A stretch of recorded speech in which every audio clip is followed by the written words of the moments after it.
Hello दोस्तों, नमस्कार। स्वागत है आप सभी का विजडम पॉइंट पर। दोस्तों, हम देख रहे हैं हिंदी से संबंधित एक महत्वपूर्ण श्रृंखला जो कि आधारित है डॉक्टर गोविंद पांडे व सरस्वती पांडे जी की किताब हिंदी भाषा एवं साहित्य का वस्तुनिष्ठ इतिहास पर। दोस्तों, ये वीडियोस आपके आगामी परीक्षाओं की दृष्टि से बहुत ही उपयोगी हैं। ये जो किताब है डॉक्टर सरस्वती पांडे और गोविंद पांडे जी की, ये आपके आगामी परीक्षाओं की दृष्टि से ये रामबाण है और इसीलिए मैं इस पर आधारित वीडियोस बना रही हूँ। लगभग मैंने कवर कर लिया है।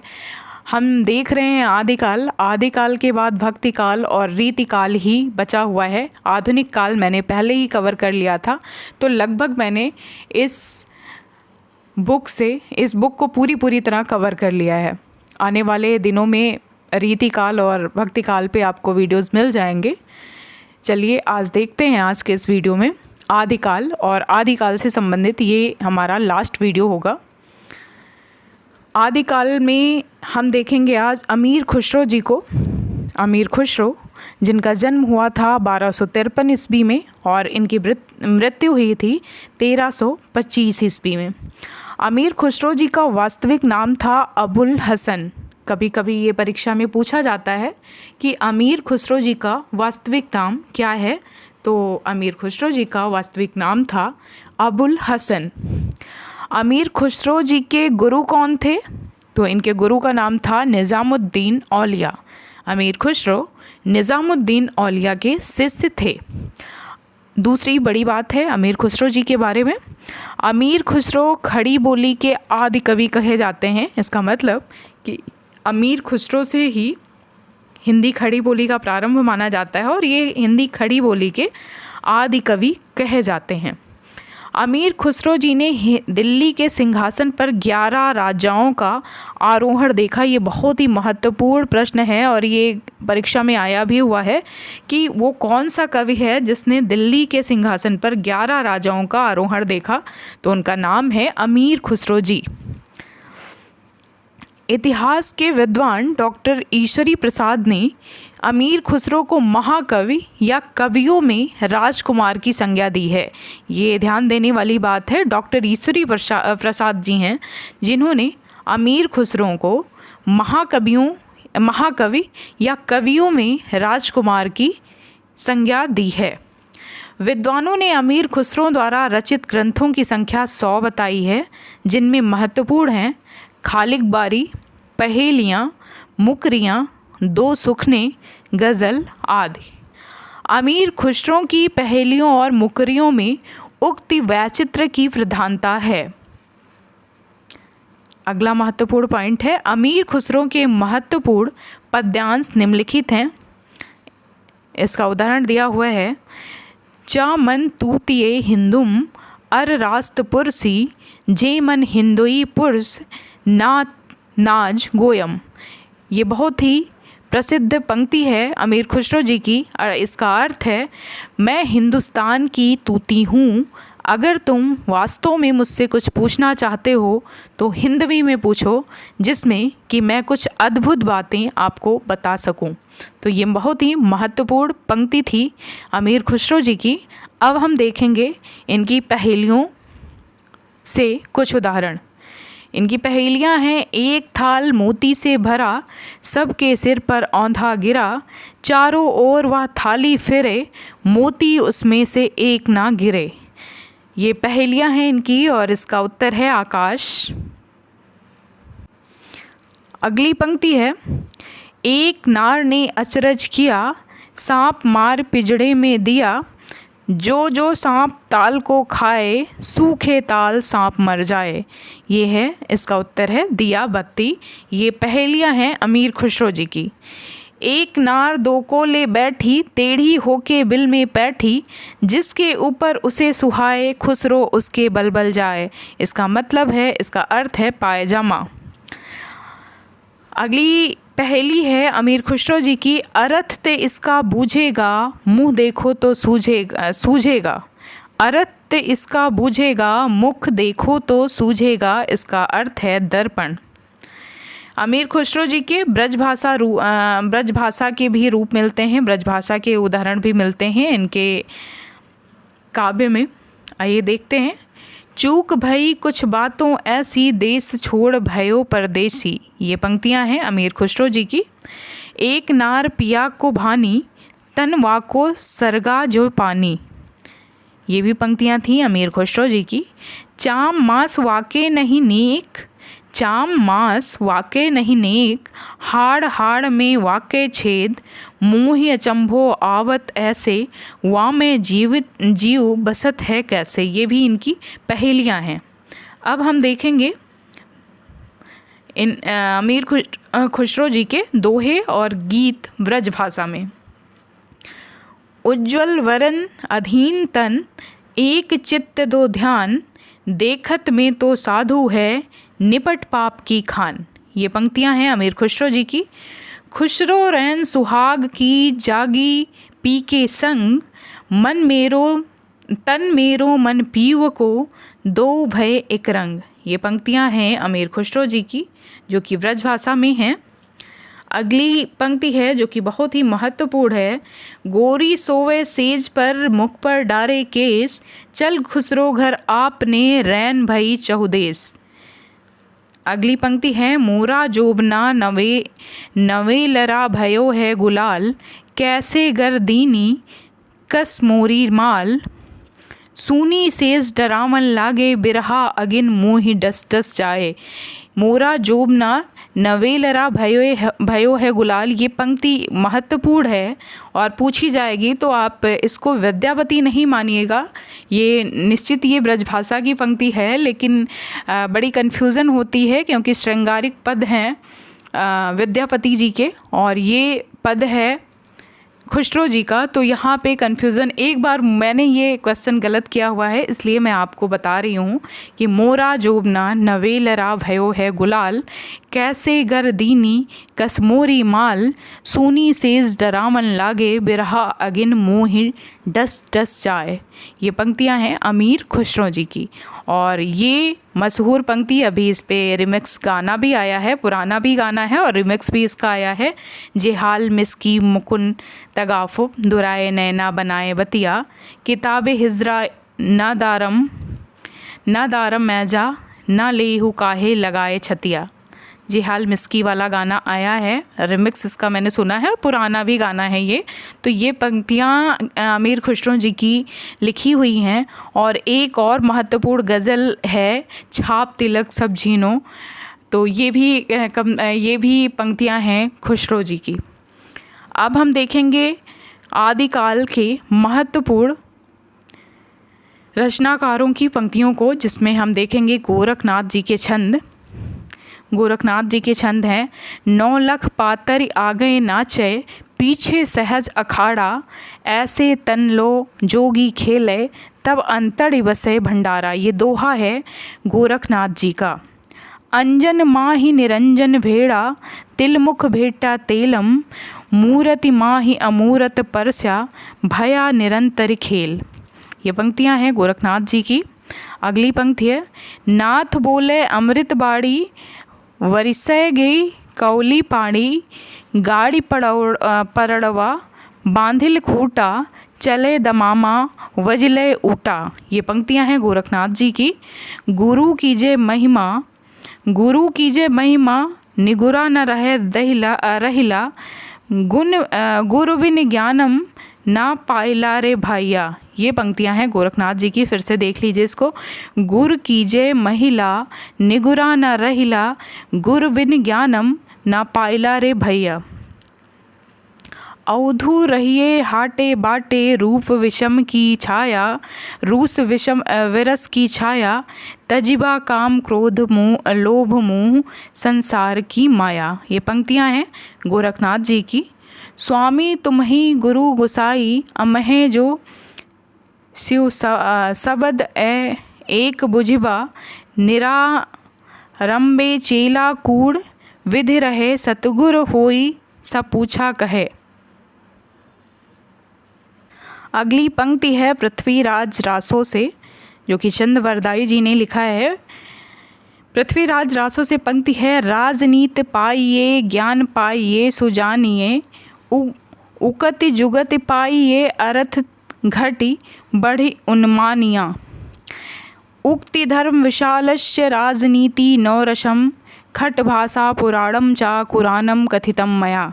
ये पंक्ति है पृथ्वीराज रासो से। उक्ति धर्म विशालस्य राजनीति नौरसम खट भाषा पुराणम चा कुरानम कथितम मया। कुटिल केश सुदेश पोह परिचिटात पिक्कसद कमल गंध बटासंध हंस गति चलत मंद मंद। ये पंक्तियाँ हैं पृथ्वीराज रासो से। अगली पंक्ति है रघुनाथ चरित हनुमंत कृत भूप भोज उद्धारे जिम पृथ्वीराज सूरज सुजस कवि चंद कृत चंद नंद उद्धरई तिम। ये पंक्तियाँ थी पृथ्वीराज रासो से। अब हम देखेंगे आदिकाल के लौकिक साहित्य को। लौकिक साहित्य, आदिकाल का लौकिक साहित्य। लौकिक साहित्य के अंतर्गत आता है ढोला मारूदा दूहा। ढोला मारूरा दूहा जो कि 11वीं सदी में रचित एक प्रसिद्ध प्रेम काव्य है। ढोला मारूदा दूहा ये 11वीं शताब्दी में रचित एक प्रसिद्ध प्रेम काव्य है। ढोला मारूरा दूहा मूलतः दोहा छंद में रचित है, जिसमें 17वीं सदी में कुशल राय नामक कवि ने कुछ चौपाइयाँ जोड़कर इसका विस्तार कर दिया था। इस ग्रंथ में 17वीं सदी में कुशल राय नामक एक कवि ने कुछ चौपाइयाँ जोड़ी थी और इसका विस्तार कर दिया था। ग्रंथ का नाम है ढोला मारूरा दूहा। इसमें ढोला नामक राजकुमार है और मारवाड़ी नामक की राजकुमारी की प्रेम कथा का वर्णन है। इस काव्य का मूल कवि कल्लोल था। तो अगर पूछा जाए कि ढोला मारूरा दूहा का जो मूल कवि है उसका क्या नाम है, तो उस कवि का नाम है कल्लोल। और किसने इसमें चौपाइयाँ जोड़ के इसका विस्तार किया था, तो उनका नाम है कुशल राय। ये ध्यान दीजिएगा। इस काव्य की महत्वपूर्ण पंक्ति है सोठियो दूहा भलो भली मरवड़री बात जो बन छाई धड़ भली ताराम छाई रात। ये पंक्तियाँ थीं ढोला मारूरा दूहा से। वसंत विलास के बारे में हम पीछे भी पढ़ चुके हैं। वसंत विलास एक ग्रंथ है आदिकाल का, जो कि 13वीं शताब्दी में रचा गया था और ये एक महत्वपूर्ण काव्य ग्रंथ है। वसंत विलास 84 दोहों में रचित एक श्रृंगारिक काव्य है, जिसमें वसंत और स्त्रियों पर उसके विलासपूर्ण प्रभाव का मनोहारी चित्रण है। इसमें क्या है, इसके कवि का नाम नहीं पता है, लेकिन वसंत विलास एक ऐसी पुस्तक मिली थी जो कि 13वीं शताब्दी की मानी जाती है और इसमें 84 दोहे हैं, जिसमें जो कि श्रृंगारिक काव्य की श्रेणी में आता है और इसमें वसंत और स्त्रियों पर उसके विलासपूर्ण प्रभाव का मनोहारी चित्रण है इस ग्रंथ में। वसंत विलास का संपादन किया था सर्वप्रथम केशवलाल हर्षादराय ने। इस काव्य की महत्वपूर्ण पंक्ति है ईड़े पर कोयल कूजिए पूजे युवती मरोड़ विधुर वियोगिन धूजिए कूजे मयड़ किशोर। ये पंक्तियां हैं वसंत विलास नामक पुस्तक से। अब हम देखेंगे विविध के अंतर्गत कुछ महत्वपूर्ण पॉइंट्स को। अपभ्रंश भाषा में 3 प्रकार के बंध पाए जाते हैं, दोहा बंध, पद्धड़िया बंध और गेय पद बंध। हजारी प्रसाद द्विवेदी जी ने लिखा है कि दोहा या दूहा अपभ्रंश का अपना छंद है। दोहा या दूहा जिस प्रकार गाथा प्राकृत का अपना छंद है। हजारी प्रसाद द्विवेदी जी कहते हैं कि दोहा अपभ्रंश का अपना छंद है, जिस प्रकार से गाथा प्राकृत का अपना छंद है। अपभ्रंश का चरित काव्य पद्धड़िया बंध में लिखा गया है। अपभ्रंश में जो चरित काव्य लिखे गए हैं वो पद्धड़िया बंध में लिखे गए हैं। चरित काव्यों में पद्धड़िया छंद की 8-8 पंक्तियों के बाद धत्ता दिया रहता है, जिसे कड़वक कहते हैं। जिसे कड़वक कहते हैं। हिंदी में सर्वप्रथम चौपाई और दोहा पद्धति का प्रयोग बौद्ध सिद्ध सरहपा की रचनाओं में मिलता है। ध्यान दीजिएगा, हिंदी में सर्वप्रथम चौपाई और दोहा पद्धति का प्रयोग बौद्ध सिद्ध सरहपा की रचनाओं में मिलता है। हिंदी के प्रथम कवि, उनका समय और उनके प्रस्तोता कौन है, इसके बारे में जानकारी दी गई है नीचे। शिव सिंह सेंगर जी हैं, जो कि हिंदी का प्रथम कवि पुष्य या पुंड को मानते हैं और इनका समय बताते हैं 7वीं शताब्दी। किसने? शिव सिंह सेंगर जी, जो कि पुष्य या पुंड को हिंदी का प्रथम कवि मानते हैं और इनका समय इन्होंने बताया है 7वीं शताब्दी। राहुल सांकृत्यायन जी ने हिंदी का पहला कवि माना है सरहपा को और इनका समय निर्धारित किया है सन 769 ईस्वी को। राम कुमार वर्मा जी हैं, जो कि स्वयंभू को हिंदी का प्रथम कवि मानते हैं और राम कुमार वर्मा जी के अनुसार स्वयंभू का जो समय है वो है विक्रम की 8वीं शताब्दी। अगले विद्वान हैं गणपति चंद्र गुप्त जी, जो कि हिंदी का प्रथम कवि शालिभद्र सूरि जी को मानते हैं और शालिभद्र सूरि का समय बताते हैं 1184 ईस्वी। तो ये हिंदी के प्रथम कवि माने जाते हैं और सबका समय दिया हुआ है, उसके प्रस्तोता दिए हुए हैं। Doctor DB. भट्टाचार्य सरहपा को बांग्ला भाषा का प्रथम कवि मानते हैं। कौन? डॉक्टर वी भट्टाचार्य सरहपा को बांग्ला भाषा का प्रथम कवि मानते हैं। कवि भूवाल हैं, जो कि 10वीं शताब्दी के कवि माने जाते हैं। ये कवि भूवाल हिंदी के प्रथम कवि हैं जिन्होंने दोहा चौपाई छंद में भगवत गीता का अनुवाद किया। ध्यान दीजिएगा, कवि भूवाल जो हिंदी के प्रथम कवि हैं जिन्होंने दोहा चौपाई छंद में भगवत गीता का अनुवाद किया। कब? 10वीं शताब्दी में। और हमने अभी ऊपर देखा था कि दोहा और चौपाई छंद का सर्वप्रथम प्रयोग किसने किया था, तो उनका नाम है सरहपा जी। आचार्य हजारी प्रसाद द्विवेदी जी ने अब्दुल रहमान को हिंदी का प्रथम कवि माना है। ध्यान दीजिएगा, आचार्य हजारी प्रसाद द्विवेदी जी हिंदी का प्रथम कवि अब्दुल रहमान को मानते हैं। आचार्य रामचंद्र शुक्ल जी ने आदिकाल को अनिर्दिष्ट लोक प्रवृत्ति का युग कहा है। अनिर्दिष्ट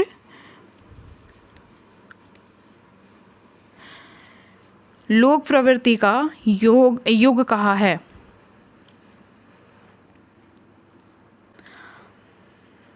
आचार्य रामचंद्र शुक्ल जी ने आदिकाल को अनिर्दिष्ट लोक प्रवृत्ति का युग कहा है। हजारी प्रसाद द्विवेदी जी ने आदिकाल को अत्यधिक विरोधी और व्याघातों का युग कहा है। ध्यान दीजिएगा, आचार्य हजारी प्रसाद द्विवेदी जी ने आदिकाल को अत्यधिक विरोधी और व्याघातों का युग कहा है। चंद्रधर शर्मा गुलेरी जी हैं, राहुल सांकृत्यायन और रामचंद्र शुक्ल जी अपभ्रंश को पुरानी हिंदी मानते हैं। कौन कौन? चंद्रधर शर्मा गुलेरी, राहुल सांकृत्यायन एवं रामचंद्र शुक्ल अपभ्रंश को पुरानी हिंदी मानते हैं। हजारी प्रसाद द्विवेदी जी, रामविलास शर्मा अपभ्रंश को हिंदी से पृथक मानते हैं। कौन कौन? हजारी प्रसाद द्विवेदी जी और रामविलास शर्मा जी अपभ्रंश को हिंदी से अलग मानते हैं, जबकि चंद्रधर शर्मा गुलेरी, राहुल सांकृत्यायन और रामचंद्र शुक्ल जी अपभ्रंश को ही पुरानी हिंदी मानते हैं। भोला शंकर व्यास ने हिंदी के आरंभिक रूप को औहट्ट कहा था। किसने? भोला शंकर व्यास ने।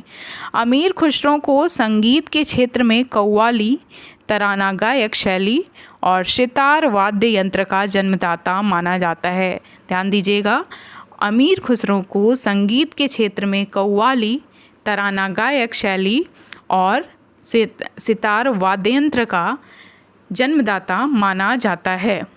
डॉक्टर रामकुमार वर्मा ने अमीर खुसरो को अवधी भाषा का प्रथम कवि माना है। किसने? डॉक्टर रामकुमार वर्मा जी ने। तो दोस्तों, ये था आदिकाल से संबंधित वीडियो। मिलते हैं अपने अगले वीडियो में, जिसमें हम देखेंगे भक्तिकाल को शुरू करेंगे। तब तक के लिए नमस्कार।